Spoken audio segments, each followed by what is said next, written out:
In the East County, there's a replica of Amelia Earhart's plane. There's also a woman named Grace McGuire.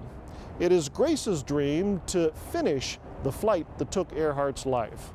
Let's go to a hangar now at Gillespie Field. July 2nd, 1937. 7,000 miles of empty ocean stand between Amelia Earhart and her bold attempt to be the first to fly around the world, following the equator. She and her navigator Fred Noonan take off from Lae, New Guinea for Howland Island, a speck of sand in the middle of the Pacific. It was the last anyone would see of her. I'm going to finish Amelia Earhart's flight for her.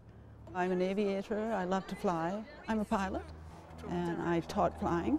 I wanted a challenge. I knew I wasn't going to be a weekend pilot, and I knew I was going to do something, very exciting. But Amelia Earhart, I had never heard of Amelia when I started flying, taking flying lessons.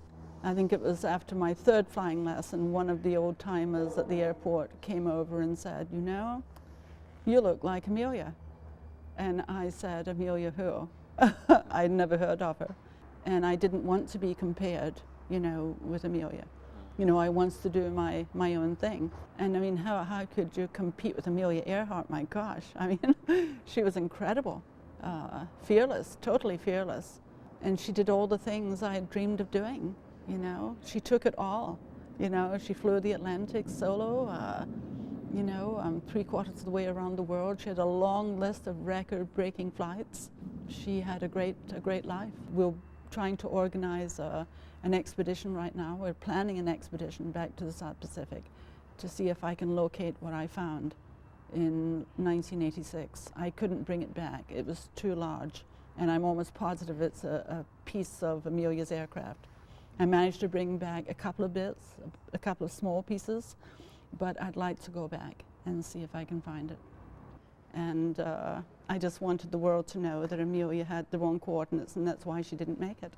We're going to recreate the Amelia Earhart flight next spring, and we'll duplicate the flight exactly.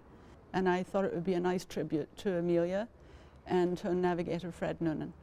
And I'm going to do it in the same type aircraft. I want the same challenge, using the same equipment and crew. I wanted everything to be identical. She's a 1935 twin engine Lockheed Electra L-10E, and she is the only survivor of 15 built.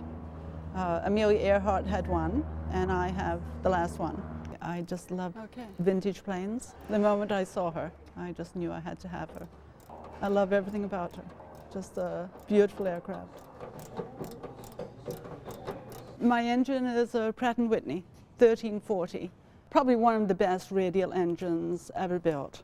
And it is a 9-cylinder, 550 horsepower, so we definitely have enough horsepower.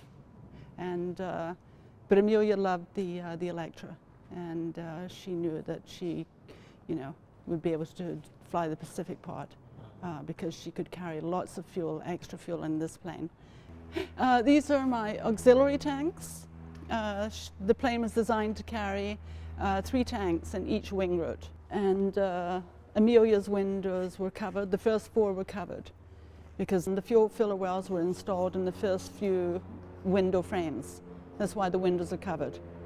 And the last 2 were left uncovered because this is where her navigator, co-pilot, Fred Noonan, sat with his equipment.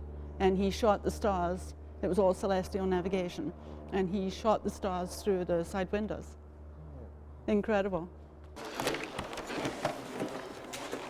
This is where our extra fuel tanks will be installed, and there will just be enough crawl space over the tanks for the navigator co-pilot to go back and forth to the cockpit.